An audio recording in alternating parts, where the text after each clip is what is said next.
You see the speed of the game going one speed, and then you see one guy that's kind of faster than everyone else, and that's number 11. You know, and just his I mean, you'd be hard pressed to find anyone in any sport that is a bigger game player than that man. You know, some people might ask you, is it really true that Adam Graves is that great a guy? And I think the answer that everyone has who's ever met him is absolutely, and maybe even more than that. Very genuine. You know, before Adam came to New York, I played with him in Edmonton, and he was instrumental in us winning the 5th Cup in Edmonton. And so when he unfortunately was let go out of Edmonton and came to New York, I knew what a quality person and a great player New York was getting. How can such a nice, soft-spoken man be such a tough hockey player?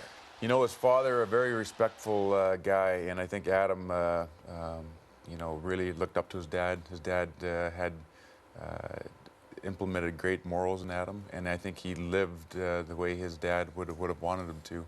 And he was genuinely that kind of guy. He was as competitive as they came, but you know, very obviously giving with his time with the fans and the people around the game. And you know, he lives his life like the old saying goes, like when nobody's watching, he's still always doing the right things. They're a great guy. Meanwhile, Mark Messier is making his Madison Square Garden debut, and the Rangers are about to put a little ribbon on a perfect night for Rangers fans.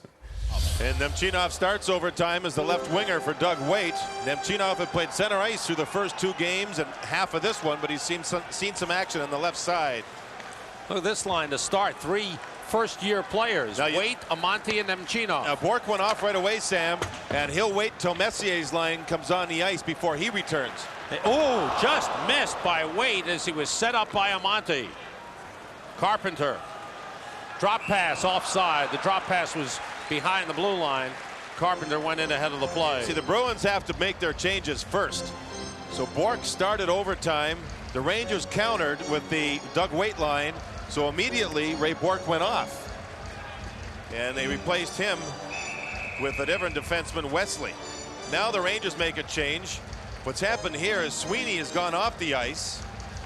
Roger Nielsen waited. Now he puts Messier to go opposite Hodge. Now the defensemen right now are looking back at the bench of the Bruins saying, okay, what happens when the puck's dropped? You want us to make a quick change. You can almost bet that when the puck's dropped, if Wesley has a chance, Bourque's going to jump on the ice. Wesley and Beers are paired. They stay on. The Rangers force it in. Hodge has gone off, and big Sweeney has stepped on the ice for that match. Messier to Gardner, he scores!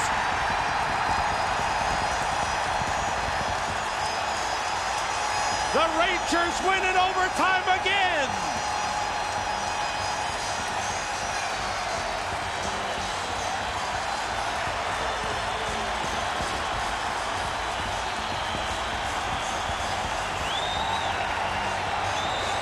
How about that?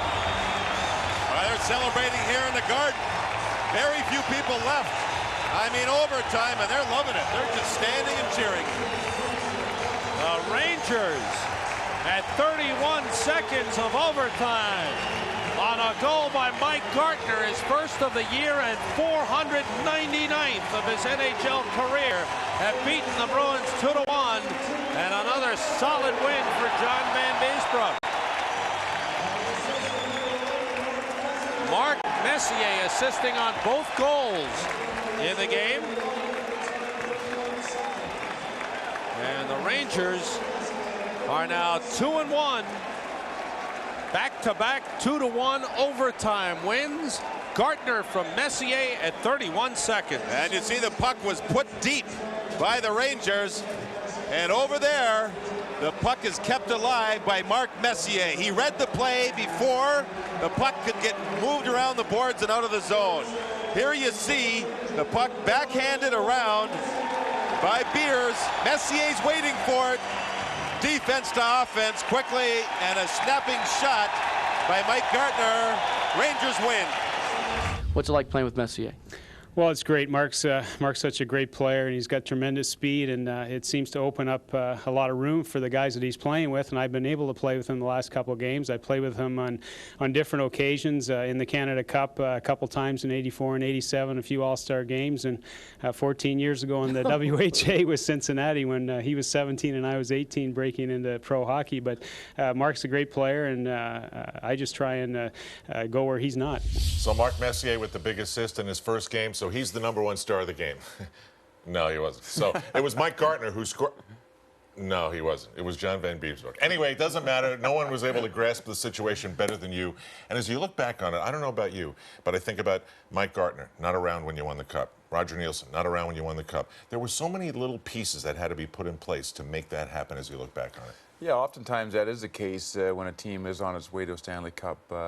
You're trying to get the perfect blend of players and people in the organization that are working well together and they got the right commitment. And unfortunately, we had to change some very good people and some quality people in order to get it done. And that's always the toughest part, I think, of this game is making trades and letting people go that are good people, but maybe don't necessarily fit in the grand scheme of things or personality conflicts or whatever. One of the most powerful quotes I heard was after the Tampa Bay Lightning won the Cup. John Tortorella marched into the locker room and said to his team, "I had no idea it was that hard to do."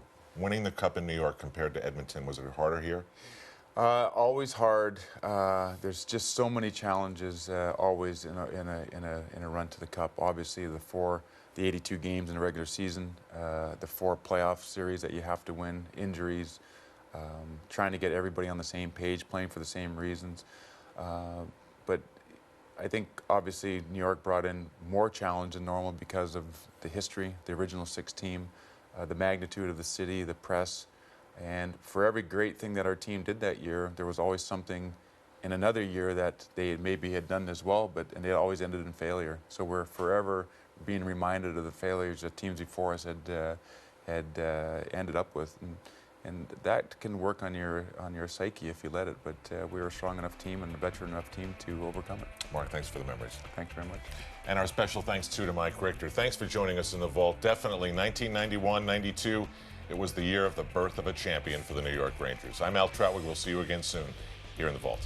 It's a big thrill, you know, anytime you get the opportunity to play on a team, especially one of the original 6 in the New York Rangers with all the tradition in that, you know, and I was just looking forward to putting the jersey on and getting here, going to camp, and then the first exhibition game the other night, it was a big thrill. I'm ecstatic about coming to the Rangers. I think that knowing the team and seeing the team and the young players that they do have, I really feel that we have a real good shot at that and a good future ahead of us. So I couldn't be happier coming to the Rangers right now.